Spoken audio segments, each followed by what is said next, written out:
Hola, bueno, yo soy Mary García, aunque muchos me conocéis por Mary Villanueva, por subir muchas cosas de mi historia, bueno, no mi historia, la historia de mi padre.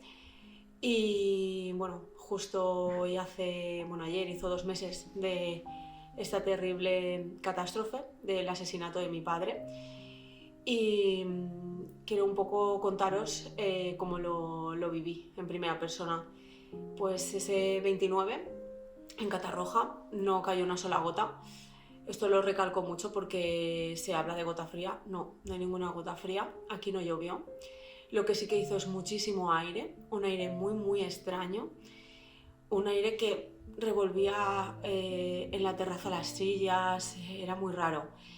Yo estaba en casa sola con mi hijo y bueno, cada persona de mi familia estaba en un sitio diferente. De repente vimos empezar a venir agua, pero mucho caudal, de repente, sin ningún tipo de aviso de nada. Yo de hecho estuve a punto de bajar con mi hijo al parque, como cada tarde, era algo habitual en nosotros. No sé muy bien, yo creo que era porque no me tocaba, no sé muy bien por qué no bajé con él al parque, pero la realidad es que estaba con él aquí. Mi marido estaba en el parking con los vecinos intentando sacar los coches porque venía muy poca agua. Enseguida se llenó el parking. Yo llamé a mi marido muy asustada porque vi por la ventana que el agua venía a muchísima velocidad.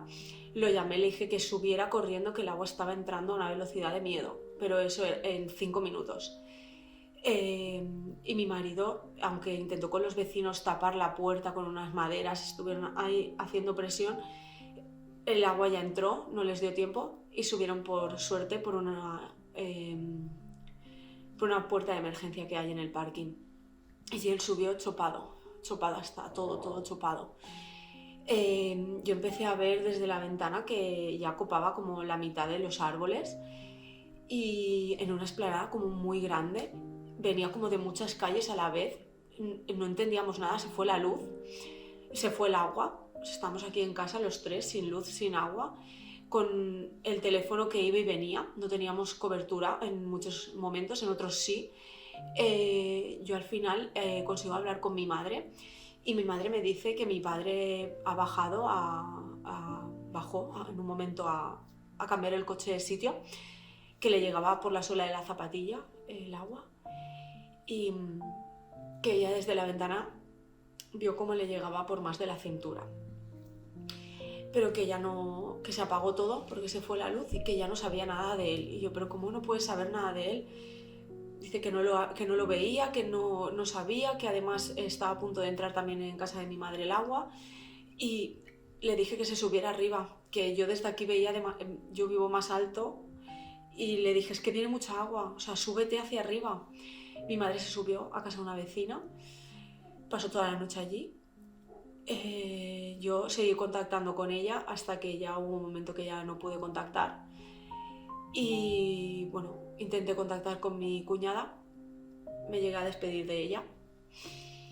Mi cuñada estaba en un coche aquí en Catarroja, subida al capó.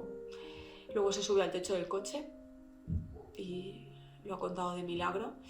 Llegó a su casa nadando, o sea, nadando. Y mi hermano, también lo llamé. Mi hermano me dijo que le venía agua de todos los sitios, que ya no sabía qué hacer. Estaba muy nervioso y al final, gracias a que había varias personas con él, subieron por unas vallas de la universidad, rompieron un cristal y entraron y pasaron toda la noche ahí. Yo toda la noche llamando a mi padre y toda la noche llamando al 112, a la Guardia Civil, al Ayuntamiento, a la Policía Nacional, a los números que se me ocurrían, porque yo estuve toda la noche sin dormir, obviamente, con una linterna, mirando por la ventana, mirando cómo el agua arrastraba coches, personas que pedían auxilio, una virulencia, unos remolinos, arrastraba los coches, vi mi coche estamparse, mi coche que estaba aparcado justo aquí debajo de mi casa, lo vi que se estampó. y yo ya, como ya no había luz, oía gente gritar, pedir auxilio. Oí una cosa que se me ha quedado muy marcada, a unos vecinos que decían: Raquel, aguanta, Raquel, resiste. Y luego ya el silencio, un silencio. Y solo un sonido de un mar, o sea, como si hubiera un mar. Y como ruido en la finca. Yo llegó un momento dado que pensaba que la finca se iba a desplomar, porque el agua era tal, había tantísima agua, copaba ya los árboles, y yo justo tenía un muro enfrente de mi casa que de repente se cayó como un folio, el muro entero. Y no se veía nada, no se oía nada. Y yo solo quería que el agua bajara para bajar a la calle. Era lo único que pensaba, que el agua bajara para bajar a la calle, porque por supuesto no se podía bajar. Estaba todo, o sea, está nuestro parking, o sea, nuestro portal, hasta arriba también de agua. Ya cuando el agua empieza a bajar, es mi marido el que dice: no, yo me voy a buscar a tu padre, tal. Y se va él, yo me quedo aquí con el niño, sin internet, sin conexión con nadie, sin hablar con nadie, no puedo hablar con nadie. Y viendo que mi marido tardaba, decido bajar. Digo: no, yo tengo que bajar, como voy a estar aquí con el niño haciendo un puzzle, me acuerdo. Y no sé dónde está nadie, no sé qué ha pasado con nadie, no conectaba con nadie. Y le puse las botas de agua a mi hijo y me bajé con él. Los vecinos estaban limpiando la cantidad de barro que había en mi portal, una magnitud, es que no se puede ni describir. Y los vecinos me dijeron: ¿pero dónde vas con tu hijo? Por ahí. Y yo les dije: a buscar a mi padre. Y el niño, pues mirando todo, íbamos todos como zombies por la calle, con las miradas muy perdidas, la gente llamando a sus familias, otra gente limpiando, la gente muy desorientada, otra gente saqueando, robando, entrando en las casas. El caos, o sea, solo lo puedo describir como el caos más absoluto que se puede. Yo creo que nadie que no esté en nuestra piel se lo puede imaginar, un caos absoluto. Y llegué a casa de mi madre vive un poquito más delante de mi casa, 300 metros. Y llegó mi hermano, llegó mi cuñada. Bueno, mi cuñada ya había llegado, como os digo, nadando, porque ella, en cuanto vio que el agua no llevaba virulencia, empezó a nadar para llegar a su casa. Mi hermano también llegó, de barro hasta arriba, y mi madre pues estaba muy nerviosa porque mi padre no había llegado. Y además había habido una fuga de gas en un coche, se estampó contra el gas de la finca de mi madre, y todos los vecinos se salieron a la calle por miedo. Nadie vino a ayudar a nadie, no sé, es la soledad absoluta. Y mi madre le dije: pero hay que hacer algo, ¿qué hacemos? Todos muy en shock. Y mi marido y mi hermano se fueron al ayuntamiento de Catarroja a poner la denuncia por desaparición de mi padre. Lo apuntaron en una servilleta de papel, su nombre: Felipe García Monteagudo, en una servilleta de papel. Cuando mi hermano llega y me dice eso, dije: pero ¿hay algún tipo de organización? ¿Hay algo? Porque es que no veo a nadie, o sea, nadie, no había nadie. Era como si hubiera sido, como si nos hubieran bombardeado y estuviéramos en guerra y estuviéramos solos. Y mi hermano dijo: yo voy a ir a buscarlo. Mi hermano no ha salido en 10 días del barro jamás, sin comer, sin nada. Mi hermano no ha salido del barro jamás. Me dijo: yo me voy a ir a buscarlo. Y le dije: y yo contigo, y mi marido y yo con vosotros. Y se quedó el niño con mi madre muy, muy nerviosa, y nos bajamos a buscarlo primero por donde mi madre, que estaba muy aturdida, dice que lo vio ahí, que le llegaba el agua por la cintura, que era en el colegio de enfrente de mi casa. Nos llegaba el barro pues por la cintura más o menos, y íbamos arrastrando todo. levantando todo el barro que podíamos, llamándolo. Papá, papá. El silencio absoluto. En ese momento pensé, estamos solos, pero solos de verdad, no tenemos agua, no tenemos luz, no tenemos teléfono, no tenemos nada. Y es cuando vi unas botellas de agua flotar, que esto también lo he contado en alguna ocasión, cerradas, esas botellas del colegio. Y yo las cogí, porque dije, tenemos agua para beber. Y las cogí y se las llevé a mi madre. Los coches se amontonaban en pilas enormes, hasta pilas, 10 coches, no sé, una.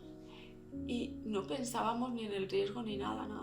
Subíamos a los coches, llamando a mi padre. También mirábamos por debajo de los coches, por dentro de los coches, por si se hubiera metido en algún coche. No lo encontrábamos. Y así 2 días, solos, completamente, solos. Desesperados, porque conforme pasaban las horas, pues aún te ponías más nervioso. Quiero también decir que aquí no llegó nadie, como digo, pero sí llegó mi amiga Sara, que la quiero nombrar. Mi amiga Sara vino porque ella dice que sus padres salvaron la vida gracias a un vídeo que yo le envié. Desde mi balcón yo envié un vídeo diciendo, chicas, ¿estáis todas bien? Viene mucha agua. Y ella lo vio, ella no vive aquí, vive en Sollana, en un pueblo cerca de aquí. Y al ver mi vídeo llamó a sus padres y les dijo, ¿qué estáis haciendo? Y ellos dijeron, ver la tele. Y hace, ya, pero Mary, me está enseñando vídeos de, viven aquí, son mis vecinos, de que está entrando mucha agua. Y ellos viven en una casa. Y abrieron la puerta y ya les estaba empezando a entrar. Haciendo cadena humana, salieron y subieron a casa de los vecinos. Su casa quedó arrasada, les llegó al techo el agua. Si no llegan a darse cuenta, se mueren ahogados también ahí. Ningún tipo de alerta, nada. Vino mi amiga al día siguiente, la única persona que vino aquí, con el coche lleno de comida y de agua. Para todos. Una cantidad de comida y agua. Vino aquí primero a mi casa, me dio de todo, me dijo que lo repartía con los vecinos, yo lo repartí. Y recogió a sus padres, muy asustados, y empezó a repartir por los vecinos. No sé, como una Robin Hood le llamo yo. Cuando estábamos aquí, sin agua y sin comida, sin luz, sin teléfonos. No sé si alguien puede ponerse en la situación de vivir eso cuando eres un ciudadano de a pie, que te parece que esas cosas a ti no te van a pasar, pues pasan. Y yo, por eso le estaré eternamente agradecida. Empezó a limpiar la casa de sus padres, que estaba hasta arriba de barro. Yo le dije que no le podía ayudar porque tenía que buscar a mi padre. Y entonces vino otra amiga mía, Yaiza. No sé de dónde, ni era el segundo día. Y me dijo, ¿qué necesitas, Mary? ¿Qué necesitas?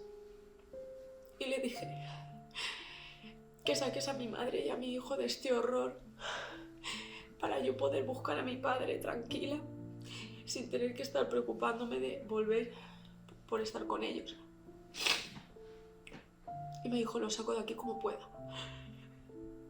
Y se llevó a mi madre y a mi hijo a casa de mis suegros, en los que han estado ellos viviendo 20 días con ellos, con mis suegros, mi hijo y mi madre, 20 días. A mi hijo se lo llevó mi amiga así cogido en el coche, un coche que consiguieron. Y es la despedida más dura de mi vida. Obviamente, la de mi padre, mucho más. Pero el tener que quedarte aquí en una ciudad en guerra y que tu hijo se vaya y tu madre, ¿por qué no los puedes cuidar? Porque estás tan sola que tienes que buscar a tu padre. No sé si alguien puede imaginarse eso, pero es un auténtico horror. Ya cuando estábamos ya solos, mi hermano, mi marido y yo, más tranquilos, en el sentido de que no teníamos carga de estar con ellos porque mi madre estaba muy mal y mi hijo también. Mi hermano dijo, voy a trazar un mapa en Paint y vamos a ir marcando las zonas. Mi hermano es yo soy muy emocional y mi hermano es muy racional, somos polos opuestos. Y él dijo, voy a trazar un plano y vamos a ir haciendo batidas los amigos y lo vamos a encontrar. Lo vamos a encontrar. Donde esté lo vamos a encontrar. Y yo le dije, por supuesto no hay otra opción posible. Mientras él hacía eso y ya se metía en el barro con sus amigos, yo seguía pensando en que mi padre habían apuntado su nombre en una servilleta y que en que nadie lo estaba buscando. No, por supuesto no estaba tranquila y entonces ya conseguí línea de teléfono y empecé a llamar a todos los teléfonos que salían por todos los sitios. Tenía más de 500 WhatsApps de familiares, amigos preguntando, que se habían enterado algo por la tele pero poco. Empezaron a enviarnos cosas, trailers desde el pueblo de mi padre, de Fuentealbilla, trailers de cosas aquí al colegio de mi hijo. Y yo empecé a llamar, yo le dije a mi hermano, ahora iré con vosotros a buscar, pero yo necesito llamar a todos los teléfonos y agotar todas las vías porque yo creo que alguien tiene que venir. ¿Cómo no va a venir nadie? Estamos en España, en el siglo XXI.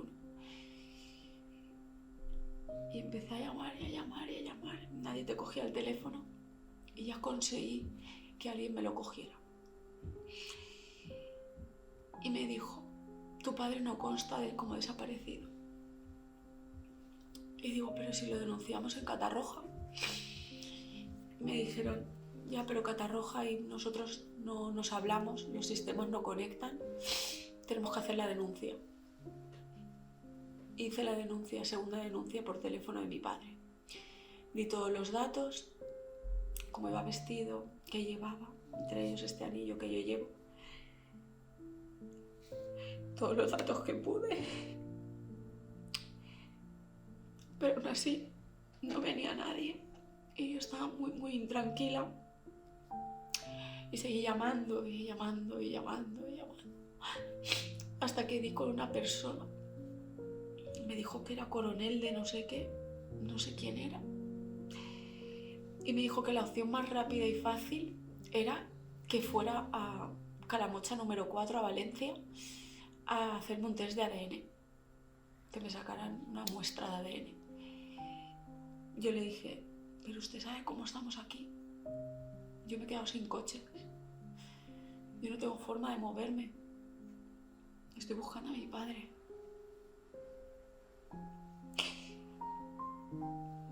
Y el hombre, muy cariñoso y muy simpático y todo, pero que tenía que ir allí. Yo llamé a mi suegro, le dije que necesitaba ir allí. Vino a por mí, una odisea para llegar aquí, y a las 5 de la mañana estaba en Calamocha número 4. Me dijeron que era la primera persona que llegaba. Le dije, claro, la gente no tiene teléfono, la gente no tiene medios, no tenéis ni idea de cómo estamos allí, no tenéis ni idea. Allí, la verdad, todos fueron muy simpáticos, no voy a hablar absolutamente nada malo de ninguno, todos muy simpáticos, muy respetuosos. Yo estaba muy nerviosa, me acompañó mi marido, estaba muy mal, y un equipo de psicólogos me dijo que pasara con ellos. Estuve mucho rato hablando con ellos, 2 chicas maravillosas, la verdad. No recuerdo sus nombres. Pero estuvimos mucho rato hablando. Y los guardias civiles me dijeron que la denuncia telefónica no servía, que había que volverla a poner. Por lo tanto, todavía nadie había buscado a mi padre. Yo la volví a poner de nuevo, dando todos los datos de mi padre otra vez. ¿Eso qué día era ese día? Eso era ya por lo menos el día 4. El día 4 Después de la alarma, el día 4 o 5 sería ya. Es que tengo los días como muy borrosos, creo que era el 4. El cuarto día. Y di todos los datos. Y ahí ya sí que de verdad pensé que ahí ya estaba todo. De hecho ya no me volvieron a preguntar nada, que estaba todo hecho, que estaba por lo menos la denuncia puesta. De hecho yo les dije que si podían adjuntar la foto de mi padre, que yo la empecé a mover por redes sociales para que todo el mundo supiera que mi padre estaba desaparecido y lo buscaran. Me dijeron que por protección de datos no se podía, pero que si quería renunciar a la protección de datos firmara un papel, que por supuesto firmé, porque dije que si lo encuentran con la foto va a ser más sencillo, por si los datos que di no eran suficientes. Y me dijo uno de los guardias civiles que no era de aquí, porque además eran gente de Madrid, gente de muchos sitios que vinieron, voluntarios, a ayudar. Me dijeron, como vamos a tardar un poco, ¿te importa ir a la cafetería con tu marido a tomarte un café? Yo recuerdo ese momento mucho porque yo estaba aquí en guerra. Aquí no había nada, no teníamos comida, ni agua, ni luz. Yo seguía sin agua y sin luz en ese momento, 4 días después. Y estar en una cafetería tomando un café, mirando a mi alrededor, viendo cómo la vida era normal a 7 kilómetros, es algo que mi mente aún no puede asimilar. Estuve casi 4 horas allí. Pasé por muchas personas, mucha gente, muchos datos, mucha burocracia, mucha cosa. Y ya, volvimos a la guerra, volvimos aquí. Mi hermano seguía buscando a mi padre. Había avanzado bastante en lo que es el camino. A mi padre lo encontramos a 2 kilómetros de donde se le vio por última vez. Y llegó un momento, yo creo que era el día 5 o 6, que mi hermano me dice, el papá está aquí, lo sé. Es que mi hermano es una persona muy, muy inteligente y muy especial. De hecho, a mi padre lo hemos encontrado gracias a él, sin ninguna duda. Y le digo, ¿por qué estás tan seguro? A mí me venía por aquí el barro más o menos, a él un poquito menos. No podíamos andar, íbamos sin botas, sin guantes, sin mascarilla, sin nada, obviamente. Me dice, he encontrado esto. Era la moto de su suegro, del suegro de mi hermano, que estaba aparcada al lado de mi casa. Él es motero, entonces era algo muy significativo. Y él pensó, claro, si el motor está aquí, es porque todo ha sido arrastrado aquí. Encontró las vallas de donde vieron a mi padre por última vez. Encontró también mucha comida del supermercado Día, que estaba al lado de mi casa. No comida que tú puedes tener en tu casa, sino como una montaña. Y lo vimos. Y encontramos también algo que en ese momento nos llamó mucho la atención y nos la sigue llamando a día de hoy. Una botella de agua que ponía Felipe. No era de mi padre, pero estaba allí, y en el sitio donde lo encontramos. Creemos que fue como una señal o algo así, porque estamos muy encizañados en buscarlo, obviamente, como no. Y era como, yo ya llegué a pensar que no lo íbamos a encontrar jamás. Ese día, yo creo que era ya, hacía 6 días, 7 días, estando allí, ya no nos separamos jamás de ese sitio. Vino alguien de la UME de Catarroja y me dijo, tu padre es Felipe, ¿no? Y le dije, sí. Dice, me lo han dicho unos chicos de ahí que te conocen. Tranquila que lo vamos a buscar, no te preocupes. Pero ya hacía una semana. Ellos dicen que lo buscaron y lo buscaron y lo buscaron. Yo no quiero dudar de la palabra de nadie, pero yo no me separé de ese sitio jamás y nunca los vi dentro. Nunca. Mi hermano dice que él los vio el día que encontraron a mi padre, que es el día 10. Ese es el único día que yo me he separado de ese sitio, porque yo a día de hoy sigo yendo siempre ahí a llorar a mi padre. Pero ese día no estuve porque falleció mi tía, la hermana de mi madre.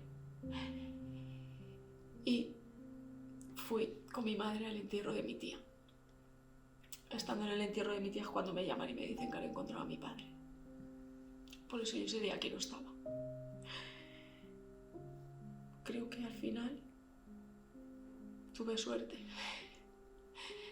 Porque si llego a ver a mi padre en esas condiciones, creo que nunca lo hubiera podido olvidar. Así que creo que tuve suerte.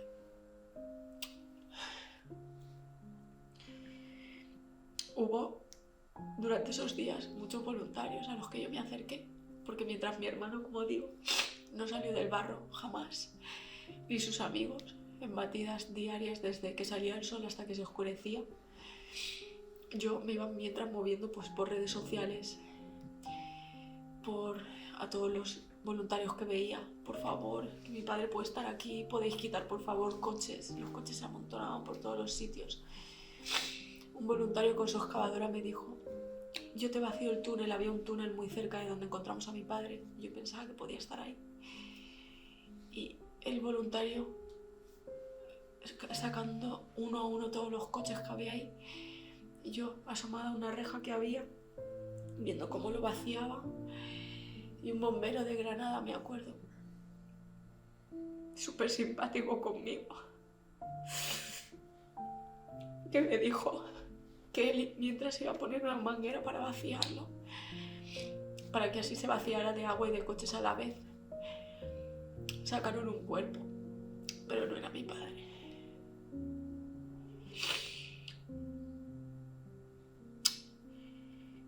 Al final yo ya dije, no lo vamos a encontrar jamás. Y de repente apareció en mi vida Denise, de la Asociación Vecinos de Massamagrey. Me habló por Instagram y me dijo, Mary, te voy a ayudar. Voy a ir con un equipo de rescate, con una unidad canina de la Diputación Provincial de Castellón, de Protección Civil, también voluntarios, y vamos a ir a buscar a tu padre. Yo se lo dije a mi hermano porque me tenía que ir con mi madre al entierro. Y lo encontraron.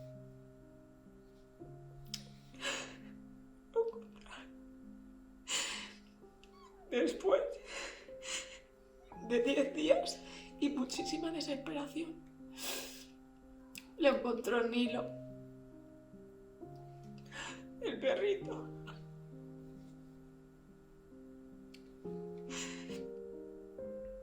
Jamás podré agradecerles lo que hicieron por mi padre y por nosotros, porque ellos me dieron luz cuando todo era muy negro, cuando ya dentro de mí decía, no lo vamos a encontrar, porque en todo ese tiempo que llegó mi primo antes que cualquier institución y me dio su coche mi primo de Albacete vino. Toma mi coche, muévete con él, para que pudiera ir a ver a mi hijo, a mi madre, para que pudiera ir a los hospitales. Yo busqué a mi padre en todos los hospitales de campaña, en todos los hospitales normales, en la feria de muestras, en todos los sitios. Mientras mi hermano, como digo, no salió del barro. Y yo ya dije, llegó un momento que dije, no lo vamos a encontrar con vida. Y yo creo que hasta el día 8, por ahí, yo estaba esperanzada de que se hubiera dado un golpe, estuviera aturdido. Ojalá. Entonces por eso estoy tan agradecida y siempre los nombro. A Ricardo y a Nilo, a la Diputación Provincial de Castellón y a los vecinos de Massamagrell, que siguen hablándome a día de hoy, preguntándome, que han venido aquí a ayudar, a traer regalos para los niños, a hacer de todo. Gente voluntaria, con un corazón enorme, que les debemos mucho, mi familia y yo. Porque durante todos esos días que yo os digo que me moví, también fui al ayuntamiento muchas veces y allí vi el auténtico caos. O sea, estaba todo desorganizado, descontrolado. A mí me dio un ataque de ansiedad muy fuerte. Un día allí, no sé qué día era, la verdad. Sería el 5, el 6, no sé. Y me pasaron directamente con una concejal al teléfono, porque estaba muy nerviosa. No recuerdo mucho la conversación que tuve con ella, pero me dijo, de ciudadana a ciudadana estamos solos. Entonces, cuando me di cuenta de que España no es el país que yo pensaba. Hace poco alguien me preguntó que la Mary de antes, ¿qué tiene que ver con la Mary de ahora? Bueno, mi vida ha cambiado obviamente mucho, pero ya no me centro en eso. La Mary de antes, aunque yo llevaba muchísimo tiempo sin votar, porque no creo en nada, no sé ni los años que hace que no voto. Por eso me declaro totalmente apolítica, para mí son todos la misma mierda. Pero la Mary de antes se pensaba que estaba en un país fuerte, que pasara lo que pasara, estaba respaldada. Y la Mary de ahora piensa que estoy en un país débil, que solo lo hace fuerte el pueblo, que las instituciones que nos tienen que ayudar no nos van a ayudar. Ahora mismo aquí entramos en guerra y sé que nos dejarían tirados. Lo sé, porque lo he sentido. Y la frase de "el pueblo salva al pueblo", que yo la uso mucho. De hecho, en la recogida de firmas que estoy recogiendo, sigo recogiendo a día de hoy en www.change.org/solo el pueblo salva al pueblo, que entregué en el Congreso y que por lo tanto yo uso mucho esa frase. Hay un momento en que me está como cansando porque no entiendo por qué el pueblo está salvando al pueblo. ¿Por qué los ciudadanos de a pie se están gastando su dinero en ayudarnos? ¿Por qué viene aquí gente a darnos comida? ¿Por qué viene aquí gente a buscar a mi padre? ¿Por qué? ¿Por qué ha pasado todo esto y nadie nos ha ayudado? ¿Para qué sirven los impuestos? ¿Dónde han ido?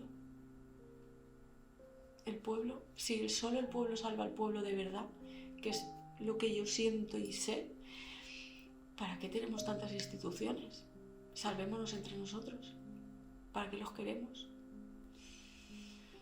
Los que han asesinado a mi padre, porque sí, lo vuelvo y lo repito, lo han asesinado, porque no lo alertaron.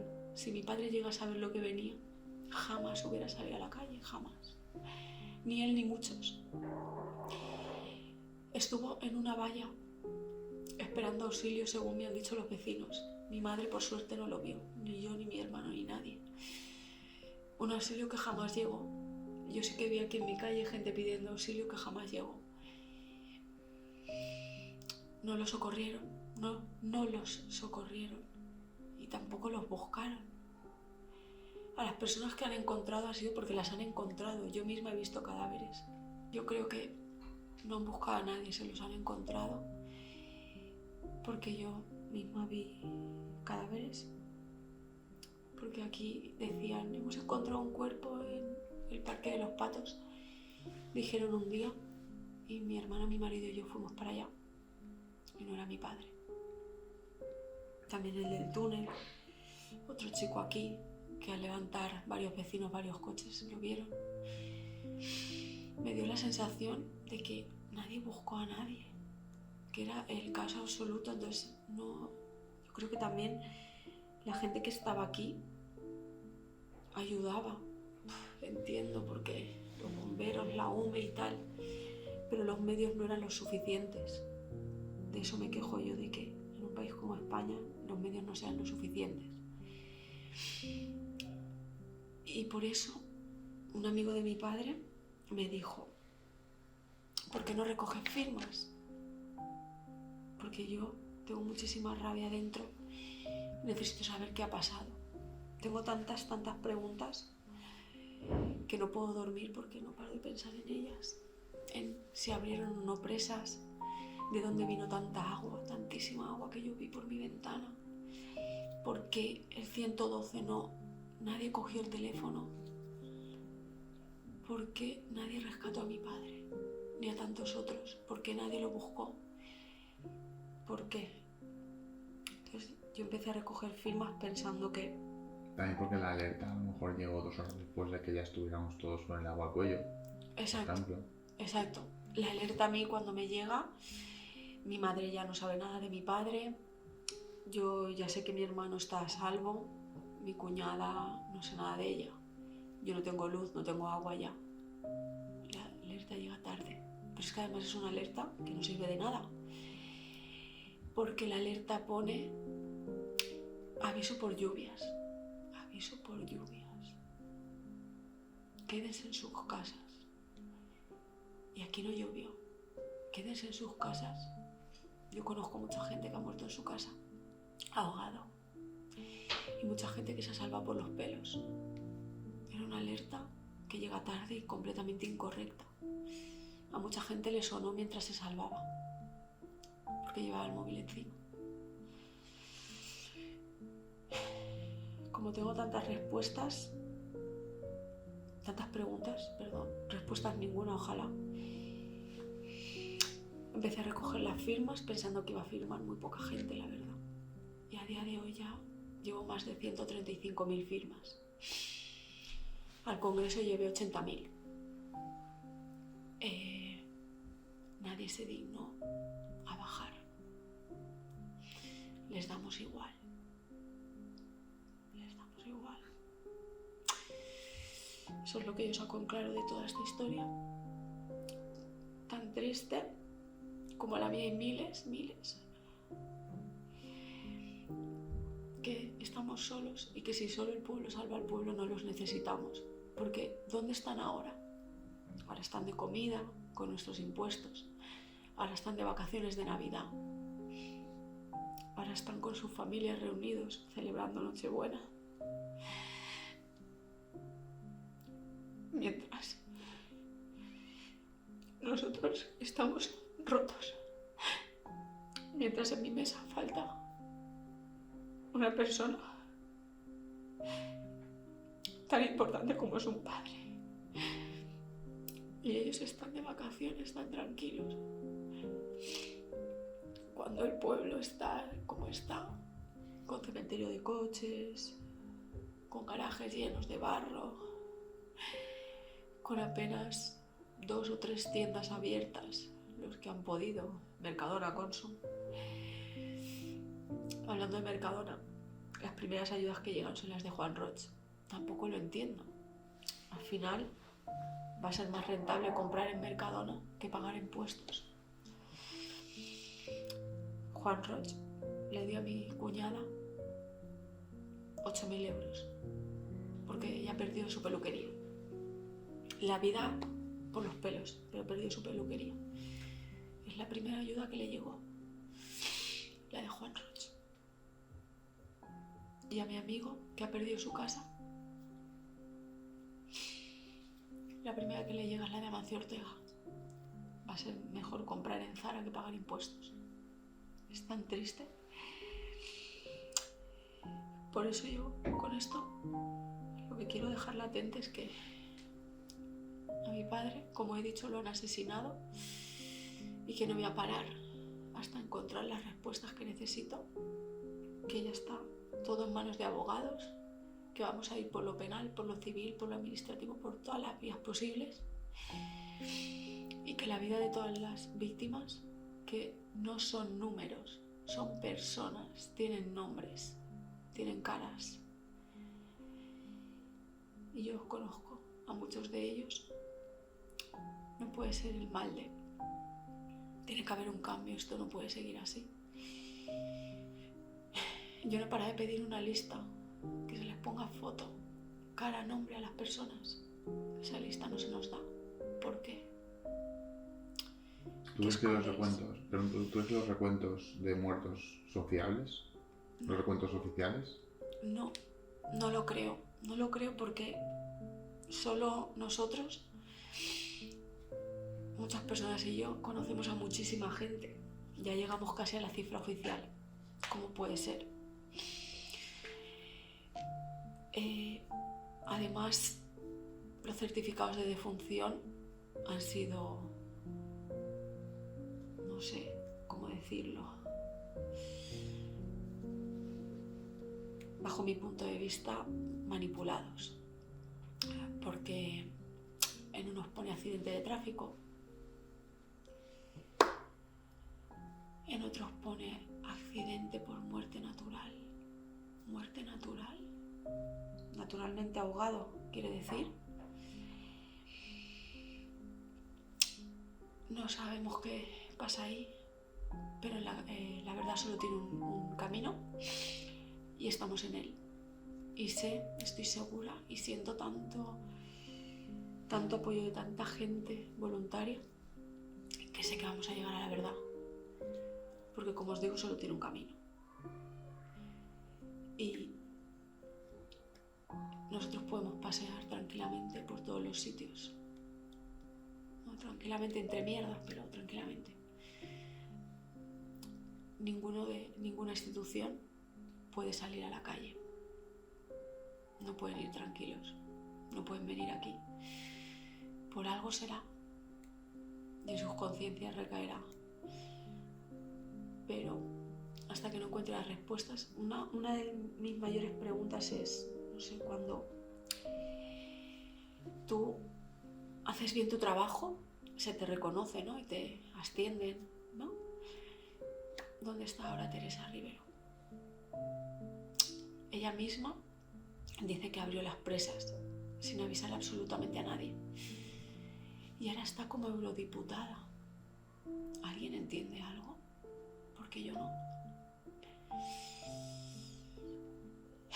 Yo de momento no voy a nombrar a nadie ni voy a decir nada, porque solo falta que encima yo me meta en líos. Pero es todo demasiado raro. Estamos bien asesorados y somos muchos. Y, como os digo, la verdad solo tiene un camino y creo que vamos a llegar a él. Y que algo tiene que cambiar. No nos pueden seguir toreando de esta manera. No lo vamos a permitir.